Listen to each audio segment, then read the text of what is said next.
Welcome back to our class number 3 of chapter number 10 budget right.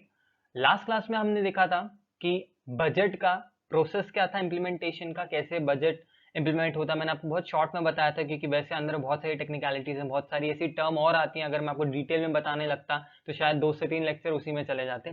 तो हमारे syllabus में वैसे भी है वो था नहीं, पर हमें जनरल नॉलेज के लिए समझना जरूरी था। तो हमने process of implementation of budget देख लिया था। हमने ऑब्जेक्टिव्स ऑफ बजट स्टार्ट कर दिया था, जिसमें हमने 2 ऑब्जेक्टिव्स देख लिए थे, that is reallocation of resources and redistribution of income and wealth, right. तो आज की क्लास में हम इसी को आगे लेके चलेंगे एंड ऑब्जेक्टिव्स को फर्दर हम डील करेंगे। अच्छा, उसको फर्दर डील करने से पहले मैंने आपको लास्ट क्लास में क्विज क्वेश्चन पूछा था कि what do you mean by halwa ceremony, right. मेरे पास अभी तक किसी भी बच्चे का जवाब नहीं आया है, क्योंकि मुझे पक्का पता है कि या तो आपने रिसर्च नहीं किया या तो आप कंफ्यूज थे कि सर हलवा सेरेमनी क्या, राइट। तो मैं हलवा सेरेमनी आपको बता दूं, हर साल बजट के प्रेजेंट होने से पहले, दैट इज 1 Feb, जब वो बजट प्रेजेंट होता है उससे कुछ दिन पहले एक ऑफिशियल हलवा सेरेमनी होती है, जिसमें ये मार्क मतलब वो एक मार्किंग होती है कि हाँ भाई अब ऑफिशियल बजट का हम शुरुआत करने वाले हैं, बजट के डॉक्यूमेंट्स की प्रिंटिंग चालू हो जाएगी। तो ये बहुत ट्रेडिशनल सेरेमनी है जो बहुत सालों से चलती आ रही है। हर साल ऐसा होता है कि फाइनेंस मिनिस्टर अपना बजट पेश करने से कुछ दिन पहले एक बहुत बड़े वेसल में हलवा कुक होता है, वहां पे सभी लोगों को बंटता है। तो एक वो ये सेरेमनी है जो बजट है प्रिंटिंग होने से पहले एक ऑफिशियल सेरेमनी जो कंडक्ट की जाती है, उसको हम हलवा सेरेमनी बोलते हैं, राइट। तो चलिए हम आगे बढ़ते हैं आज के लेक्चर में और हमारी क्लास नंबर 3 की तरफ। तो जो हमारे नेक्स्ट ऑब्जेक्टिव्स हैं उनकी तरफ बढ़ते हैं, राइट। तो जो हमारा नेक्स्ट ऑब्जेक्टिव है आपको स्क्रीन पे दिख रहा होगा, that is known as economic stability, right. Economic stability, right. अब सर इन दो शब्दों को अलग अलग देखने का सेंस बनता है कि इकोनॉमिक स्टेबिलिटी में इकोनॉमी दैट मींस हम पूरा अपनी इकोनॉमी की बात कर रहे हैं, और स्टेबिलिटी का मतलब यहाँ पे हो गया कि आपने देखा होगा कि हमारे इकोनॉमी में प्राइसेस फ्लक्चुएट होते रहते हैं। हमने लास्ट चैप्टर में भी देखा था, that is chapter number 6 budget, कि अगर इन्फ्लेशनरी एंड डिफ्लेशनरी सिचुएशन हो जाती है तो प्रॉब्लम क्रिएट होती है, राइट। अगर लोग बहुत ज्यादा चीजों की डिमांड कर रहे हैं, वैसे देखिए जितनी भी ट्रेड साइकिल्स होती है, जितने भी फोर्सेस होते हैं, market forces, that is demand and supply, right. अगर एग्रीगेट डिमांड एग्रीगेट सप्लाई से ज्यादा रहेगी, या ऐसा समझो कि डिमांड ज्यादा रहती है और सप्लाई कम रहती है, तो इससे क्या होता है, इससे प्राइसेस धीरे धीरे बढ़ती है। मैंने आपको ऑलरेडी एक बार एग्जांपल दिया, मैं वापस से वो एग्जांपल कोट करके आपको बताता हूं ताकि आप रिलेट कर पाए। मैंने आपको हमेशा बताया कि आप एक थिएटर का एग्जांपल लेके चल सकते हैं। अगर थिएटर में मान लीजिए 200 सीट्स हैं, पक्का 200 सीट्स हैं और देखने वाले 400 लोग आ गए, ये कब होता है, सैटरडे और संडेज के दिन, क्योंकि सभी फ्री होते हैं, सभी को अपना फन टाइम लेना रहता है, सभी को एंजॉय करना रहता है, तो सभी थिएटर्स की तरफ आते हैं। पर थिएटर में सीट्स तो 200 ही है, पर देखने वाले 400 आ गए। अब इससे क्या होगा, अगर एक नहीं देखेगा तो दूसरा देखेगा, दूसरा नहीं देखेगा तो तीसरा देखेगा। दैट मीन्स हर कोई प्राइस पे करने के लिए रेडी है, क्योंकि उनको मूवी देखना है। दैट मीन्स कि इससे कीमतें धीरे धीरे बढ़ती हैं, बढ़ती हैं, बढ़ती हैं, बढ़ती हैं, बढ़ती हैं, राइट। तो जब भी डिमांड ज्यादा होती है और सप्लाई कम होती है तो इससे प्राइसेस बढ़ती है, ग्रेजुअल इंक्रीज इन प्राइस को हम बोलते हैं इन्फ्लेशन। पक्का, ठीक है। बहुत ब्रीफ में समझाने की कोशिश कर रहा हूं आपको, राइट।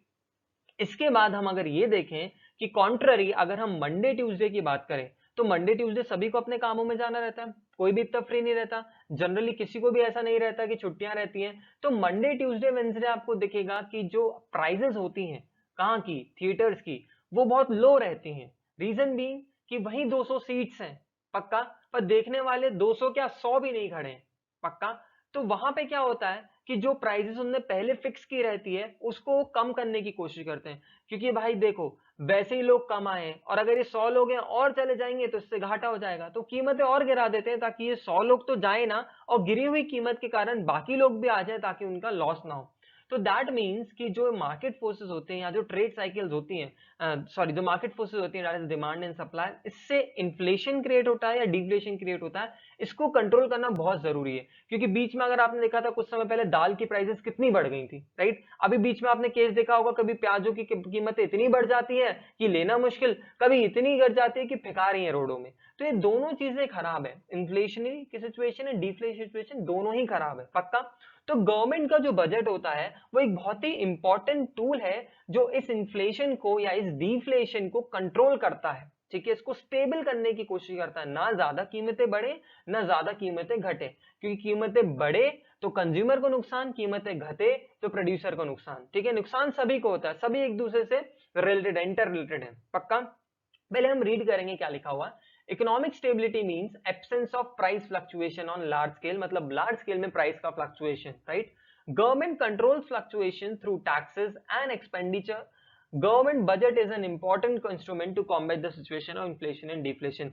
जब भी गवर्नमेंट को ये दिखता है कि मार्केट में इन्फ्लेशनरी सिचुएशन है या लोगों के हाथ में बहुत ज्यादा ऐसा है कि पैसा है, कीमतें बढ़ती, तो गवर्नमेंट क्या करता है, डिस्करेज करता है by putting heavy taxes, right. On the other and government को लगता है कि डिफ्लेशनरी सिचुएशन है, लोगों के हाथों में पैसे की जरूरत है, तो गवर्नमेंट क्या करता है, सब्सिडीज प्रोवाइड करता है, उनको छूट देता है कि भाई नहीं नहीं, तुम्हें जरूरी है कि मार्केट में क्या हो, प्राइस फ्लक्चुएट हो, वापस से ऊपर आ जाए, राइट। और जब बहुत ऊपर होती है तो वापस से नीचे आ जाए। ऐसी गवर्नमेंट एक्सपेंडिचर भी एक टूल होता है जिसको हम थ्रू आउट द चैप्टर पढ़ने वाले हैं। गवर्नमेंट एक्सपेंडिचर क्या होता है, क्योंकि budget is all about expenditure and research, उसी के बारे में हमें आगे बातें करनी है। तो गवर्नमेंट एक्सपेंडिचर के थ्रू भी इसको कंट्रोल किया जाता है, जो हम आने वाले थोड़े से वीडियो लेक्चर्स में आपके बारे में अंडरस्टैंडिंग आपकी डेवलप ज्यादा होगी, तब मैं आपको और डिटेल में समझाने की कोशिश करूंगा। अभी हाल फिलहाल के आप इतने ही समझने की कोशिश कीजिए कि सबसे इंपॉर्टेंट चीज है इकोनॉमी में क्या लाना, स्टेबिलिटी लाना, राइट। अगर इकोनॉमी में स्टेबिलिटी नहीं होगी तो बहुत प्रॉब्लम होगी, हमारी इसेंशियल चीजें हो सकता है बहुत महंगी हो जाए, राइट। तो उसको कंट्रोल करना बहुत ही ज्यादा जरूरी है। एक एग्जांपल आपको बताता हूँ गवर्नमेंट कंट्रोल कैसे करता है। जब दिल्ली में स्वाइन फ्लू आया था,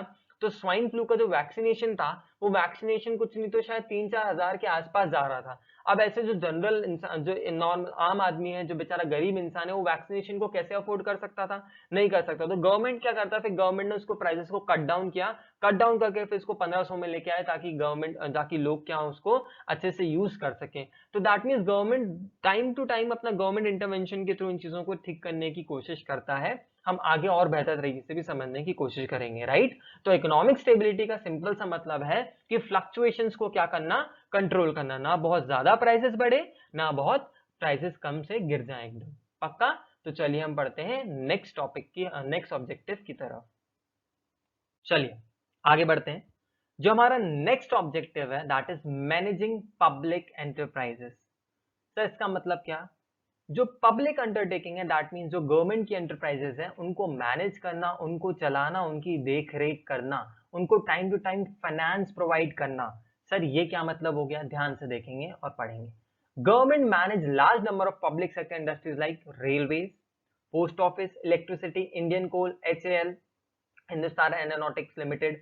These are established for social welfare for public. Budget is prepared with the objective of making various provisions for managing such enterprises and providing them financial help. देखिए budget में बहुत जरूरी होता है कि रेलवे के पॉइंट ऑफ व्यू से या सोशल वेलफेयर के पॉइंट ऑफ व्यू से, लोगों के पॉइंट ऑफ व्यू से, जैसे आपने कहा रेलवे की टिकट्स बहुत चीपर मिल जाती हैं आपको, ठीक है।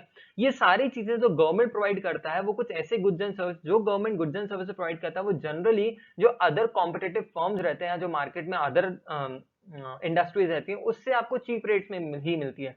क्योंकि गवर्नमेंट का जो पॉइंट ऑफ व्यू है वो ये भी है कि प्रॉफिट अपनी जगह तो ठीक है, बट क्या करना है, सोशल वेलफेयर भी करना है।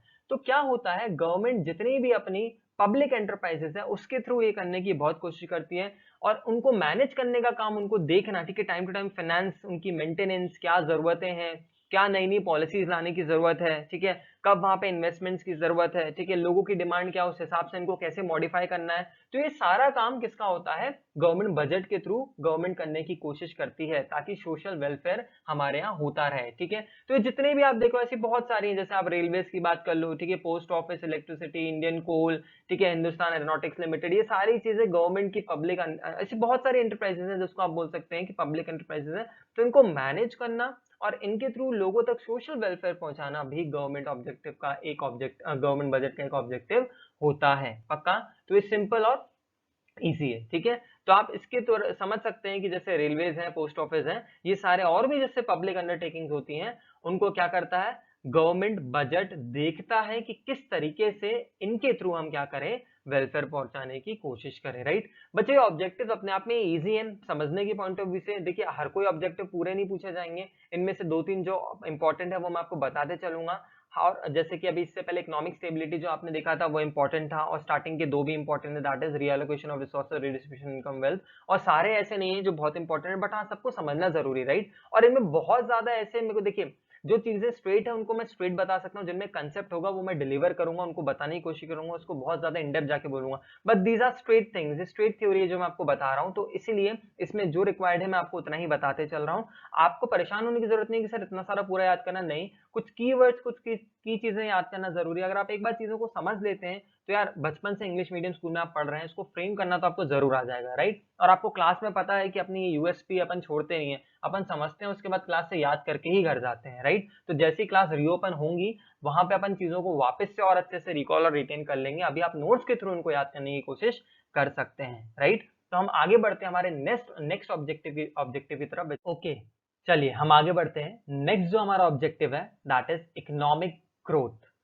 जब भी इकोनॉमिक्स सब्जेक्ट में ग्रोथ शब्द आएगा, ग्रोथ का डायरेक्ट मायना जुड़ा होगा जीडीपी से। किससे? जीडीपी से। हाँ जी, आपने बहुत बार सुना होगा हमारे देश के पीएम को जीडीपी के बारे में बातें करते हुए। Gross domestic production. बिल्कुल इत्मीनान से सुनने की जरूरत है, टेंशन नहीं लेना है, क्योंकि जीडीपी हमें ये जो वर्ड है इससे रिलेटेड बहुत चर्चा हमें करनी है Indian economic development part B में। हमारे पहले ही चैप्टर जो हम पढ़ेंगे उसी में मैं आपको जीडीपी के बारे में पूरा बताऊंगा कि कहां से क्या होता है। तो अभी हम ब्रीफ में सुनेंगे, राइट। तो जनरली क्या होता है gross domestic production, the valuation of या द मार्केट वैल्यू ऑफ जितने भी goods and services, final goods and services हमारे यहाँ साल भर में हमारे यहाँ प्रोड्यूस हुए हैं, उनका मार्केट वैल्यू को हम जीडीपी बोलते हैं, राइट।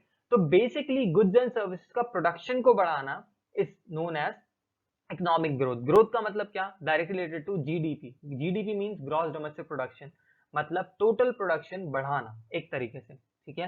पर वर्ड हमारे यहाँ पे लिखा है, अगर आप यहाँ रीड करेंगे, economic growth means increase in real GDP, right. अब हालांकि ये चीजें मुझे आपको मैक्रो के स्टार्टिंग में जहां चैप्टर्स आएंगे, जब 1 2 3 4 वहां समझानी है, बट थोड़ा आया है वर्ड तो मैं बता देता हूँ। रियल जीडीपी का मतलब ये है कि आप ऐसा समझने की कोशिश कर लो कि कभी कभार क्या होता है, मान लीजिए 1000 रुपए की 1000 यूनिट है 10 रुपए के हिसाब से, तो टोटल कितना हुआ?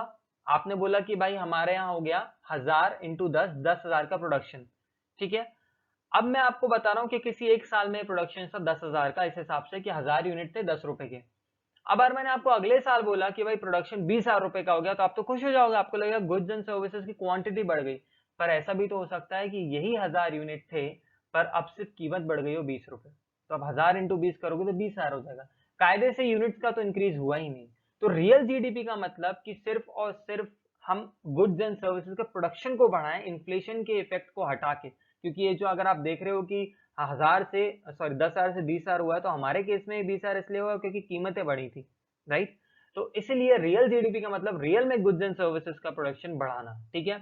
तो इसके लिए बजट एक बहुत इंपॉर्टेंट टूल होता है, हम रीड करेंगे। Budget can be effective tool to ensure the economic growth in a country. It can be done by providing tax rebates and other incentives for productive ventures and by increasing government spending on infrastructure of economy which generate demand for different types of goods and services. कहने का मतलब है कि government अलग अलग production या अलग अलग वेंचर को इंसेंटिव्स दे, टैक्स में थोड़ी छूट दे, राहत दे। नई नई इंडस्ट्रीज जो सेटअप होती है, कई कई ऐसी इंडस्ट्रीज होती है जिनको टैक्स हॉलीडेज मिलता है, जिनको ये प्रोवाइड होता है कि आपको इतने साल तक इनिशियली टैक्स नहीं देना है। बहुत सारे बैकवर्ड एरिया होते हैं जहाँ पे इंडस्ट्री सेटअप होती है, तो वहां पे आपको टैक्स नहीं देना है। तो ऐसे इंसेंटिव्स अगर आप लेके आएंगे तो इससे क्या होगा, ज्यादा से ज्यादा इंडस्ट्रीज आएंगी, ज्यादा से ज्यादा इंडस्ट्रीज आएंगी तो ज्यादा से ज्यादा गुड्स एंड सर्विसेज प्रोड्यूस होंगे। सिमिलरली गवर्नमेंट अपनी स्पेंडिंग के थ्रू, गवर्नमेंट भी बहुत ज्यादा स्पेंडिंग करता है इंफ्रास्ट्रक्चर एक्टिविटीज में। जब गवर्नमेंट स्पेंडिंग करता है, गवर्नमेंट खर्चा करता है कोई एक प्रोजेक्ट पे, तो उससे इंप्लॉयमेंट जनरेट होती है, ज्यादा से ज्यादा लोग इंप्लॉयड होते हैं, ठीक है। ये ज्यादा से ज्यादा लोग काम करते हैं, गुड्स एंड सर्विसेज ज्यादा से ज्यादा बढ़ती हैं। तो इस तरीके से क्या होता है, ग्रॉस डोमेस्टिक प्रोडक्शन को हम बढ़ा सकते हैं, और उसको हम एक वर्ड में बोलें तो इकोनॉमिक ग्रोथ को हम बढ़ा सकते हैं, जिसमें बहुत डिटेल बातें हम करेंगे जब हम इंडियन इकोनॉमिक डेवलपमेंट पढ़ेंगे, और साथ ही साथ जब हम मैक्रो इकोनॉमिक्स के स्टार्टिंग के कुछ चैप्टर पढ़ेंगे तब भी, राइट। अभी मैंने आपको ब्रीफ में समझाने की कोशिश की कि इकोनॉमिक ग्रोथ का मतलब क्या, राइट। तो चलिए हम आगे बढ़ते हैं हमारे नेक्स्ट ऑब्जेक्टिव की तरफ। हम चलते हैं हमारे लास्ट ऑब्जेक्टिव की तरफ। देखिए जनरली स्टार्टिंग के जो 3 ऑब्जेक्टिव्स हैं वो बहुत इंपॉर्टेंट है, पूछे जाते हैं, सॉरी 4 जो हैं वो इंपॉर्टेंट है, पूछे जाते हैं। लास्ट के 2 इतने इंपॉर्टेंट नहीं है, फिर भी आप उनको देख सकते हैं। अच्छा, मुझे ऑर्डर याद नहीं है इसलिए मैं आपको नाम से बता दे रहा हूँ कि कौन कौन से इंपॉर्टेंट है। Number 1 reallocation of resources, number 2 redistribution of income and wealth, then economic stability and economic growth. ये 4 बहुत ही इंपॉर्टेंट है। बाकी के भी जो 2 हैं आप उनको पढ़ सकते हैं, रीड कर सकते हैं, पर एग्जाम पॉइंट ऑफ व्यू से इतने नहीं पूछे जाते हैं, पर आपको उनको देखना जरूर है कि ऑब्जेक्टिव के बारे में क्वेश्चन पूछा जाता है, राइट। तो अब हम देख रहे हैं रिड्यूसिंग रीजनल डिस्पैरिटीज। बहुत ही सिंपल सा बात है कि भाई हमारे रीजनल डिस्पैरिटीज, हमारे यहाँ गुड्स एंड सर्विसेज जो प्रोड्यूस होती है, इंडस्ट्रीज होती है, बहुत ज्यादा वेरिएशन है। स्पेशली अगर आप नॉर्थ ईस्ट एरिया देखेंगे, असम, मेघालय, यहाँ पे क्या है, यहाँ पे इंडस्ट्रियल डेवलपमेंट इतना है नहीं, ये बैकवर्ड इलाकों में थोड़े बहुत आ जाते हैं। ऐसे बहुत सारे और भी एरिया हैं। तो यहाँ पे अगर हमारे यहाँ इंडस्ट्री का सेटअप नहीं होगा तो ये कभी इतने ग्रो नहीं कर पाएंगे, राइट। इनका स्टैंडर्ड ऑफ लिविंग बढ़ नहीं पाएगा और वहाँ पे ज्यादा से ज्यादा मतलब लोग डेवलप नहीं हो पाएंगे। अब इसका रीजन क्या है, वहाँ पे लोगों के पास इतना पैसे ही नहीं है, कैपिटल इन्वेस्टमेंट ही नहीं है, उनको लोन नहीं मिल पाते हैं, इंडस्ट्री सेटअप नहीं कर पाते हैं। तो बेसिकली गवर्नमेंट इनके लिए बहुत सारी स्कीम्स बनाती है। हालांकि इनके लिए बहुत सारी स्कीम्स बनती है, उसको रिवाइज भी किया गया है, पर इसको प्रॉपर तरीके से इम्प्लीमेंटेशन होना बहुत जरूरी है। तो रीजनल डिस्पैरिटीज का मतलब होता है हटाने का मतलब कि ऐसे बैकवर्ड एरियाज जहाँ पे जरूरी है कि प्रोडक्शन और बढ़े, इंडस्ट्रियल सेटअप और बढ़े, वैसे एरियो पे ध्यान देना, उनको डेवलप करने का काम क्या करते हैं, बजट के थ्रू, टैक्सेशन पॉलिसीज के थ्रू किया जाता है। ऐसे एरियो को स्पेशल प्रोविजन के थ्रू बोला जाता है कि भाई आप इतने सालों तक टैक्स नहीं दीजिए, जो मैंने इससे पहले भी बताया वो इसके लिए बहुत ही ज्यादा एक्यूरेट है कि आप सर्टेन ईयर तक टैक्स नहीं दीजिएगा। बहुत सारी उनको छूट मिलती है, सब्सिडीज मिलती है कि आपके लिए ये चीजों पे अगर आप ऐसे ऐसे प्रोडक्ट बनाएंगे तो आपको इतनी सब्सिडीज मिलेंगी। टैक्स में सब्सिडीज मिलती है, कैपिटल इन्वेस्टमेंट में सब्सिडीज मिलती है, लोन में उनको रेट बहुत कम मिलते हैं, मतलब कम रेट पे लोन मिल जाता है। तो ऐसे बहुत सारे प्रोविजन जो गवर्नमेंट लेके आती है through our budget policies, right. तो इसको आप रीड करेंगे, बहुत ही इजी है। Government budget aims to reduce regional disparities through its taxation and expenditure policy for increasing setup of production units and economically backward region. तो मैंने आपको अभी बताया कि गवर्नमेंट कैसे इसको करता है, डिस्पैरिटीज को रिमूव करने का काम, राइट। तो अभी के लिए आज के लेक्चर्स को हम शॉर्ट एंड सिंपल रखते हैं, रीजन बीइंग कि जो नेक्स्ट टॉपिक आने वाले हैं बहुत ही प्रैक्टिकल, बहुत ही इंटरेस्टिंग और बहुत ही ज्यादा इंपॉर्टेंट है। उसको मैं आधा उठा के आधा लेके नहीं जा सकता, दैट मीन्स एक पूरे लेक्चर में कवर करना उसको ज्यादा इंपॉर्टेंट है। अगर मैं आधा आधा तोड़ूंगा तो आपके कंसेप्ट ब्रेक हो जाएंगे, आप समझ भी नहीं पाएंगे। इसीलिए नेक्स्ट लेक्चर्स में हम आगे की बातें देखेंगे और आगे की बातें समझेंगे। आई होप सो आपने लेक्चर को एंजॉय किया है। देखिए, आपको रिलैक्स रह के सिर्फ मेरे साथ अपने दिन के 30-40 मिनट देने हैं, क्योंकि स्कूल्स देखिए अभी नहीं खुल रहे हैं, आपको पता है, कोचिंग का भी पता नहीं है, पर पढ़ाई अपने पेस पे होनी जरूरी है।